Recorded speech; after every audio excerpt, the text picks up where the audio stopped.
আমি তো এমনি পেয়েছি আমার এমনি দিছে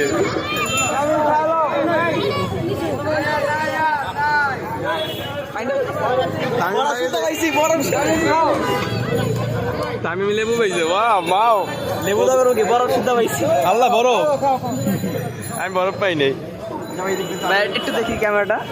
এই দেখো আমরা সবাই ফ্রিজ শরবত খাচ্ছি। ফ্রিজের শরবত এটা একটা ভালো গাছ। আমি লাইন দাঁড়াইনি তোরা লাইন দাঁড়াইছো। এটা একটা ভালো গাছ। হ্যাঁ ওয়ান টাইম তুই যদি চিপাই যাও আরে ভাই আমার ওর দেখতে লেবু কত বড় বললে